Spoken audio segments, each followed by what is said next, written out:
भारत और चीन के बीच महीनों से सीमा पर तनाव जारी है, लेकिन दोनों देशों के बीच अब आर्थिक मोर्चे पर भी सीधी जंग शुरू हो गई है। चीन को घमंड है कि दुनिया की अर्थव्यवस्था पर उसका कब्जा है, उसी के पास वैश्विक व्यापार के खजाने की चाबी है, लेकिन भारत ने चीन से इस खजाने की चाबी को छीन लिया है। भारत दुनिया की सबसे कीमती चीजों में से एक सेमीकंडक्टर चिप्स के बाजार में चीन को उखाड़ फेंकने के लिए तैयार है। अभी तक चीन को सेमीकंडक्टर मैन्युफैक्चरिंग का महाराजा माना जाता है, लेकिन भारत ने इस मार्केट पर कब्जा करना शुरू कर दिया है। सेमीकंडक्टर उद्योग में भारत का घुसना चीन पर किसी परमाणु हमले से कम नहीं है। आप ये जान लीजिए कि जिसके पास सेमीकंडक्टर चिप्स का कंट्रोल होगा वही देश आगे चलकर राज करेगा। इस वीडियो में आपको बताएंगे कि सेमीकंडक्टर उद्योग क्यों खजाने की चाबी है और भारत ने इसे लेकर क्या बड़ा धमाका किया है। सबसे पहले आपको बताएंगे कि सेमीकंडक्टर चिप्स कितना बड़ा आर्थिक हथियार है। ये छोटी सी सेमीकंडक्टर चिप कितना मायने रखती हैं, इसका अंदाजा आप इसी बात से लगा सकते हैं कि दुनिया भर की सरकारें इसे बनाने की क्षमता हासिल करने के लिए अरबों डॉलर का निवेश कर रही हैं। अब आप जरा देखिए कि सेमीकंडक्टर आपकी जिंदगी को कैसे रोजाना प्रभावित करता है।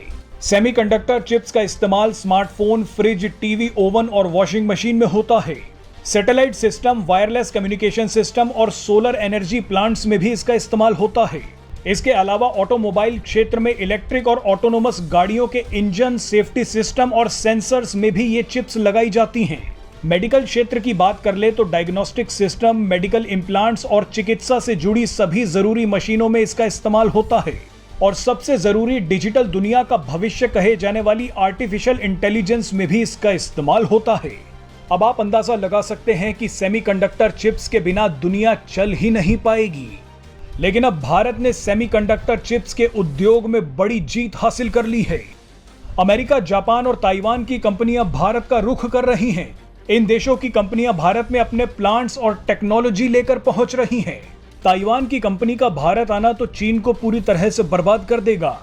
चीन भले ही सेमीकंडक्टर मैन्युफैक्चरिंग में आगे हो, लेकिन असल मायने में ताइवान दुनिया के लिए सेमीकंडक्टर का हब है। सेमीकंडक्टर मार्केट शेयर का 64% हिस्सा ताइवान का है। यानी भारत ने चीन के सबसे बड़े दुश्मन ताइवान से सबसे खतरनाक हथियार ले लिया है। चीन भारत की इस डील से इतना घबरा गया है कि उसने गैलियम और जर्मेनियम नाम की धातुओं पर रोक लगा दी है। इन दोनों धातुओं का इस्तेमाल सेमीकंडक्टर चिप्स बनाने के लिए किया जाता है। दुनिया भर में जर्मेनियम उत्पादन में चीन का लगभग 60% हिस्सा है। इसके अलावा गैलियम उत्पादन में 80% हिस्सेदारी चीन की है। लेकिन भारत अब अमेरिका, ताइवान और जापान के साथ मिलकर इसका भी इलाज ढूंढ रहा है। भारत में इस वक्त $27 बिलियन की सेमीकंडक्टर इंडस्ट्री है, लेकिन इस इंडस्ट्री का 90% हिस्सा इंपोर्ट किया जाता है। लेकिन अब भारत इस इंडस्ट्री को साल 2028 तक $100 बिलियन तक ले जाना चाहता है, वो भी खुद की मैन्युफैक्चरिंग से।